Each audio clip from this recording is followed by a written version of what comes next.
Guys നമ്മൾ പറയാൻ പോകുന്നത് മറ്റേ അഡ്വാൻസ് സർവറിനെ പറ്റിയാണ് ഗൈസ്.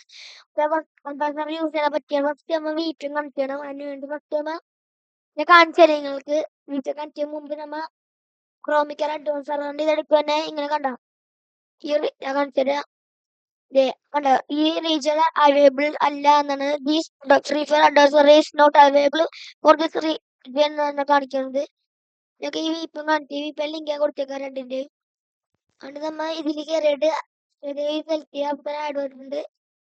ഇത് സ്കിപ്പ് ചെയ്തിട്ടുണ്ട്. ഓക്കെ, ഇത് ഓപ്പൺ ആയിട്ടുണ്ട്. വി പി കണക്ട് ആയിട്ടുണ്ട്. ഇനി നമുക്ക് ക്രോം ബ്രൗസർ ഓപ്പൺ ചെയ്യാം. എന്നിട്ട് നമുക്ക് റീഫ്രഷ് ചെയ്ത് അഡ്വാൻസ് എടുക്കുന്ന നിങ്ങൾക്ക് ലോഗിൻ ചെയ്യാനുള്ള ഓപ്ഷൻ ഒക്കെ ഇരിക്കും തന്നെ. ഞാൻ കാണിച്ചു തരുന്നത് നിങ്ങൾക്ക് ലോഗിൻ ചെയ്യാനുള്ള വിൻഡോ ഒക്കെ ഇരിക്കും വന്നത്. അതൊക്കെ ചെയ്തതിന് ശേഷം ലോഗിൻ ചെയ്തതിന് ശേഷം നിങ്ങൾക്ക് കാണാൻ പോകുന്ന വിൻഡോ ഇതായിരിക്കും ഗൈസ്. ഓക്കെ, ഞാൻ കാണിച്ചു തരാം. ഈ വിൻഡോ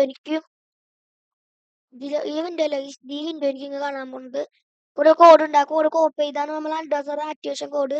എന്നിട്ട് നമുക്ക് യൂസ് ചെയ്യാൻ പറ്റുള്ളൂ. ഓക്കെ, പിന്നെ 15-ാം തീയതി സ്റ്റാർട്ട് ആവുന്ന 4 ദിവസം കൊണ്ടേ ഉള്ളൂ. ഇന്ന് 11-ാം തീയതിയാണ് സ്റ്റാർട്ട് ആവുന്നത്. അപ്പൊ നമുക്ക് ഇവിടെ അടി കണ്ടോ ഡൗൺലോഡ് എന്ന ഓപ്ഷൻ. ഇത് കോപ്പി ചെയ്ത് വെച്ച് കഴിഞ്ഞാൽ ഡൗൺലോഡ് ഓപ്ഷൻ കണ്ടോ അവിടെ നമുക്ക് ഡൗൺലോഡ് ചെയ്യാൻ പറ്റുന്നതാണ്. പിന്നെ അപ്പൊ നമുക്ക് അഡ്വാൻസർ യൂസ് ഒക്കെ ചെയ്ത ഒരു വീഡിയോ ഒക്കെ ചെയ്യാം. ആൻഡ്രോയിഡ് ഉള്ളിൽ നിന്നാണ് നോക്കട്ടെ, പറ്റുമെങ്കിൽ നമ്മൾ ചെയ്യാം.